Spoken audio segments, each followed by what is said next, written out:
Good morning, sir. I'm Daryl Torregosa from J2U.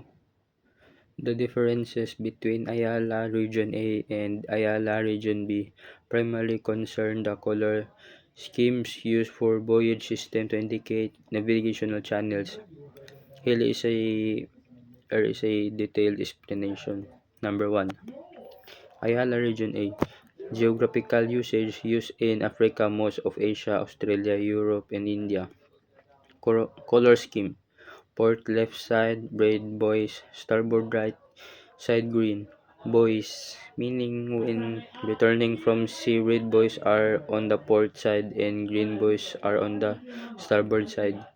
Number 2. Ayala Region B.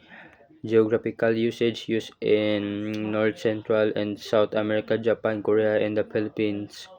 Color scheme: port left side, green buoys, starboard right, and side red buoys. Meaning when the returning from seaside and boys are on the side and red boys are on the starboard side. Summary: Region A, red to port, green to starboard when returning from sea. Region when returning from sea. And this is my explanation about cardinal marks. In maritime navigation, the term danger in cardinal marks refers to a specific of-time navigational aid that indicates where the mariner should navigate to avoid danger such as shoal, rock, wreck, or another navigational hazard. Cardinal marks are used to provide directional guidance to vessels approaching a hazard. The term danger in cardinal marks used in conjunction with the cardinal points of the compass, like north, east, south, west, to indicate the direction in which the safe water lies. There are four cardinal marks. Each name represents after the cardinal point of it represents cardinal marks.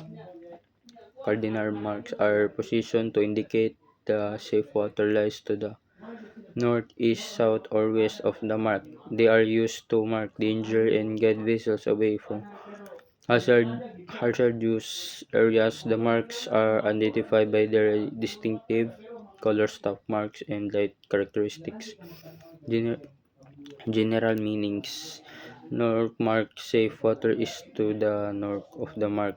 Quick or very quick flashes continuously indicate the north cardinal mark. East mark, safe water is to the east mark. Three quick or very quick flashes indicate the east cardinal mark. South mark, safe water is the south mark is 6 quick or very flash plus 1 long flash indicate the south cardinal mark. West mark, safe water is to the west of the mark. 9 quick or very quick flashes indicate the west cardinal mark. Usage: those cardinal marks are placed around hazard to indicate the safest navigable water. Mariners to the position and characteristics of these marks to navigate safely, ensuring they pass on the correct side of the mark relative to the direction indicated. The picture helps mariner understanding the types and positioning of the cardinal marks, aiding in the safe navigation by visually conveying the correct side to pass around a hazard. These marks are usually equipped with distinctive color patterns and light characteristics to help mariners identify them and determine the direction of the safe passage. Overall, the term danger in cardinal marks serves as a crucial navigation aid for mariners to safely navigate around hazards and ensure the safety of their vessels. That's all, sir. Thank you.